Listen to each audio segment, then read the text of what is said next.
Good morning and welcome to our Tuesday morning learning. I'm Rabbi Elton from the Great Synagogue. This week we're going to read parashat Shelach Lecha. It tells the story of the sending of the spies into the land of Israel by the Jewish people and bringing about the wicked report. It also contains two positive mitzvot and one negative mitzvah. We're going to look at the second of the positive mitzvot in the Sefer HaChinuch, this delightful 13th century Spanish work which goes through all of the different commandments and gives some of their explanations and details. We're going to look at the Mitzvah of Tzitzit, Exhibit A. Here we have one of my talesim, four-cornered garment, and at each of the four corners is one of the Tzitziot, which has 8 strings and 5 knots, as will be explained as we go through what the Chinuch has to say about it. A very commonly seen garment worn in the morning service and also worn at Kol Nidre and worn often by the Chazan who's leading the service. So let's have a look at what the Sefer HaChinuch has to say about the Mitzvah of Tzitzit. He says this. So Mitzvah Tzitzit, the commandment of Tzitzit. La'atil Tzitzit bebeged she'etis kasa bo, to append these fringes on a garment which one wears. Shneimar, as the verse says, V'asu lahem tzitzis, and you should make for yourself tzitzis, these fringes. V'zeh hachiyuv hu kesheyeh leveged arba kanafim or yosa. This applies to a garment which has 4 corners or more. Dichsiv, as the verse says, al arba kanfos kasusacha, on the 4 corners of your garment.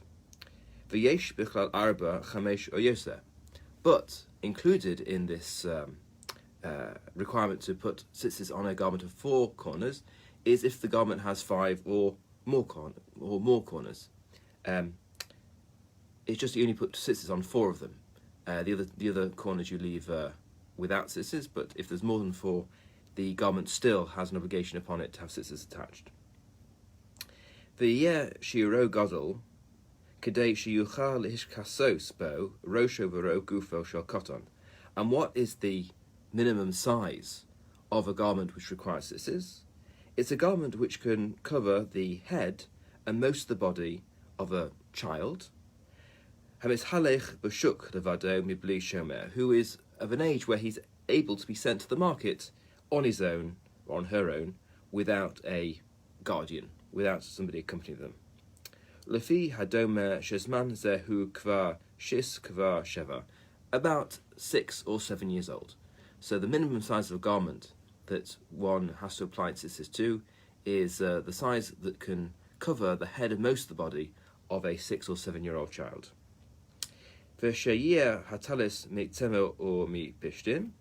And it applies to a garment which is made of wool or made of flax, linen. This is the garment which we have to put tzitzis on if we're going to wear it. So, an important point which he's implying here already is that there's no obligation to wear a 4-cornered garment. It's merely if you have a 4-cornered garment and you wish to wear it, at that point you need to put tzitzis on it. And if it's lacking even one of these different attributes, it's got 3 corners, or it's not made of linen or wool, it's got fewer than 4 corners, or shiur gadlo pachos mizeh sha'amarnu, it's smaller than the minimum size we described, or shiur mishar haminim, it's from another type of material, pasul min tzitzis min haTorah, it is not obliged in tzitzis from the point of view of the Torah. There is no Torah obligation at this point to put tzitzis on it. There might be in some cases a rabbinic obligation to put tzitzis on it, but there's no Torah obligation if even one of those qualifications is missing. Kagon, big day meshi, for example, a silk garment, or a filu shel tzemer gemalim, or even wool made from camel fibers, or anovim, or made from rabbits, wool derived from rabbits, or minotza shel izim, or the sort of hair that grows on a goat. Kol elu puturim min hatzitzis min haTorah. All of these are not obliged in tzitzis from the point of view of the Torah. She'ei nikra beged stam ele beged shel tzemer rechelim uchavasim. or beged pishtim, because when we use the word beged, garment, we refer to a standard garment which is made of the wool of either lambs or sheep, or it's made from linen. V'chein le'inyan tzaras habeged k'mo shekosavti b'mkomo. And this also has relevance to the laws about when leprosy strikes a garment. These same definitions of a beged, of a garment, apply over there as well. Shoresh HaMitzvah, the root, the meaning, the teaching of the mitzvah. Nigler Bekosov is revealed in the text of the Torah itself. Leman nizkor kol mitzvos Hashem tamid, that you should remember all of the commandments of God perpetually. Ve'ein davar ba'olam yoseh tov l'zekoran, there is no better thing in the world to remember than this. K'mo noseh chosam adonav kavua bichsuso asher chaser bo tamid, than to have a permanent mark of God's rulership on our garments which we wear the whole time. Ve'einav v'libo alav kol hayom, such that one's eyes and one's heart are upon it the whole day. V'zeu shneimar bo bakosov, this is what it says in the Torah itself. Uzchartem es kol mitzvos Hashem, and you shall remember all the commandments of the Lord. V'amru zichron levracha, and our sages teach, ki min hasitzis tirmos l'taryag mitzvos, that there is a numerical hint in the word tzitzis to the commandments. As we know, there's such a thing as gematria, of looking at words and working out their numerical value. And if we look at the word tzitzis, we can work it out. So tzadi is 90, yud is 10, tzadi is 90, yud is 10, and taf is 400. That gives us 600. So that gets you to 600 out of the 630 mitzvot.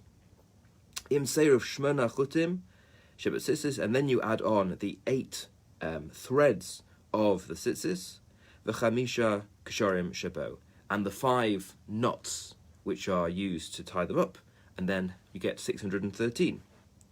Va'od omer lili bi, and here is another explanation which the Sefer HaChinuch himself presents, based on sources as we'll see, but it's his own innovative idea. His other suggestion of the hint which is contained in tzitzis. He says this: Sheyesh bo remez v'zikaron shegufo shel adam v'nafsho hakol Hashem baruch hu.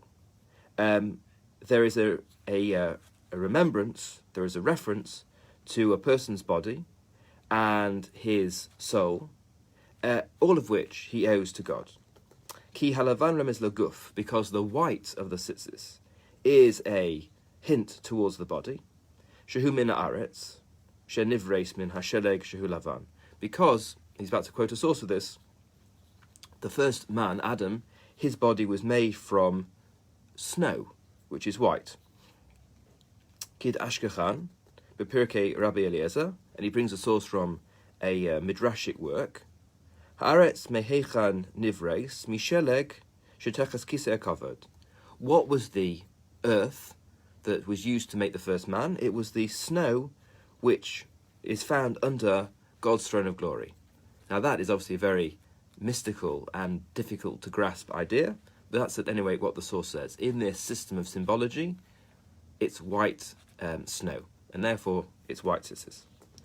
V'chutin remez el haguf, and the strings are a hint to the body.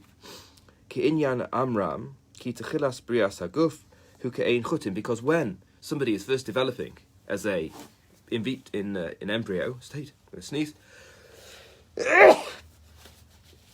When somebody is first developing in the womb, they resemble strings. Kemosha Amru Zichron Nebracha Perek Hamapeles, he quotes another rabbinic source. Amarav Amram Tana Shtei Yarako Sav Kishnei Chutim Shel Zahoris. The 2 thighs are like 2 strings of light. Shtei Zeroasav Kishnei Chutim Shel Zahoris. Scarlet.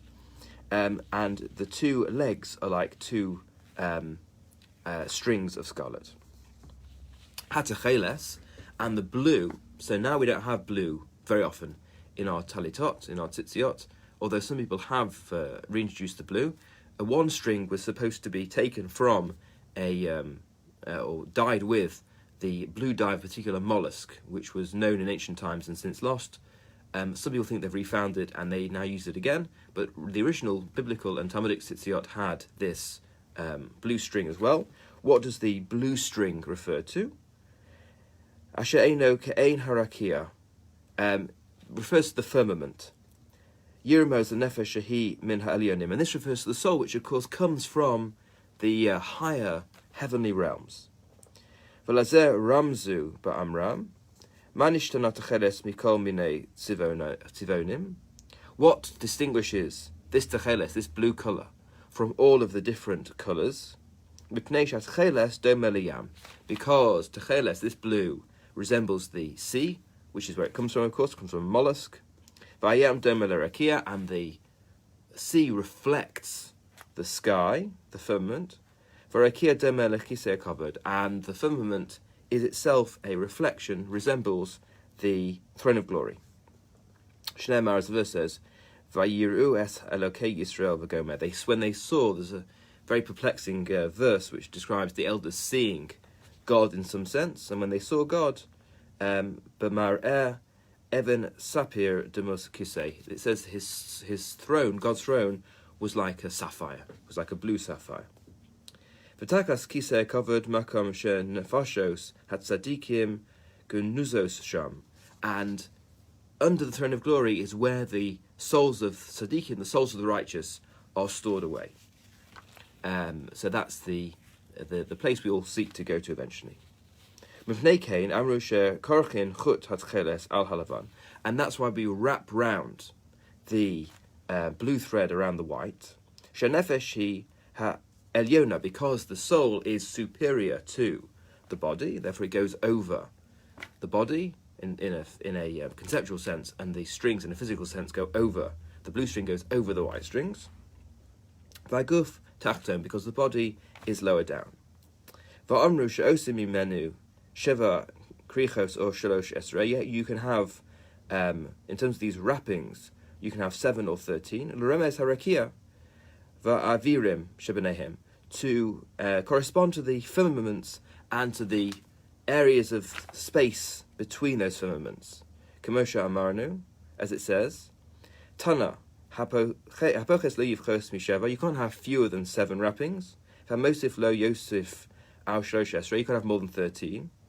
Lo yivchos misheva keneged shiva rikiim. You can't have less than 7 because you want to refer to or correspond to the 7 firmaments. Below Yosef al Shlosh Esrei, and you can't have more than 13. Keneged Shiva Rikiim Vashisha Avirim Benehem, to refer to the 7 firmaments and the 6 areas of space between them, which adds up to 13. He says further, there's a very long discussion, I shall edit it for you. He says this: V'da she'afa pi she'ein chiyuv mitzvah zo min haTorah ella kasheyesh lo la'adam kasus arba kanafim. Even though the law only applies when you happen to have a garment that you happen to want to wear, which has 4 corners. Just as there's no obligation to build you'd have to build a roof in order to build a parapet round it, to build a fence round it. If you have a roof, put a parapet, put a fence round it. Even so, hisirunu chachamim b'mitzvah zo harba. The sages really encouraged us to perform this mitzvah because it is a commemoration. Because Shneimar urisemo so zachatemes kol mitzvos Hashem, because it brings us back and it reminds us of all the mitzvahs in the Torah. V'amar Rabbi Elazar, and Rabbi Elazar says, shehazahir ba b'tfilin u'mezuzah muvtachu shelo yechata le'olam. If you're careful about tzitzit and tefillin and having a mezuzah in your home, you can have confidence you're not going to sin. Shneimar, because the verse says, or where's the reference? Yes, from Keheles, from the book of Ecclesiastes. V'achut hamashulash lo bimheira inasek. The threefold cord does not easily break. So we have these 3 guardians of our behaviour. Tzitzit, tefillin, and mezuzah. Then we're not likely to sin. Now that is a a rather selective we, because tefillin and tzitzis, generally speaking, only refer to men, not to women. That's more true of tefillin than tzitzis, as we'll see now. V'no heges mitzvah zo, and this mitzvah applies, v'scharim b'kol makom b'chol zman, to men in all times, in all places, at all times. Aval lo vin kavos, but doesn't apply to women. Vim ratzu hanekavos v'hisasef, but if women do want to wear a talus, mis at fot below bracha, they can put on a talus, they just don't make a bracha. Kedas katzat some farshim, as is the opinion of some of the commentators. Uksasam amru afila bivracha, and some commentators say that women can even make a bracha when they put on a talus. So the chinuch telling us that in fact if women choose to wear a talus, there's nothing wrong with that. And there might be some issues about people being a bit perplexed to see it and even disturbed. That would of course only apply to a talit gadol, to wearing a talus over one's clothes. Wouldn't apply to wearing a talus under one's clothes, as men do between their shirt and their vest. And in fact, it's been told about the wife of the Satmar Rebbe, and you can't get much more orthodox than that she was found when she was being prepared for burial, that she wore a talit katan, she wore tzitzis under her clothes. Ve'oval ze v'lavash beged semer ufishtim gadol she'ur v'shamarnu v'hu shelo v'lo heitil bo tzitzis. If you wear a garment that should have tzitzis and it doesn't have tzitzis, bitel aseizer, then you've cancelled out for yourself, you have failed to fulfill this positive mitzvah. V'imhu shel she'aminim, if it's made from other types of material, like silk, and there are many people who wear silk talus, bitel mitzvah midrabanon, then you have failed to carry out a rabbinic mitzvah. V'im eino shelo ela sheshalo so, and if you have to borrow it, if it's a borrowed garment, kol shloshim yom kloma miyom sheshala ad tashlum shloshim yom, if you only have it for fewer than 30 days, Patura min tzitzis, you don't need to put on tzitzis. Mikan ve'ela chayev lahatil bo tzitzis. If you borrow a garment for more than 30 days, after day 30 you need to put tzitzis on it, and the owner might disagree with that, but in that case you'd have to give it back. Thank you for joining, and I hope everyone has a good day and a good week. All the best.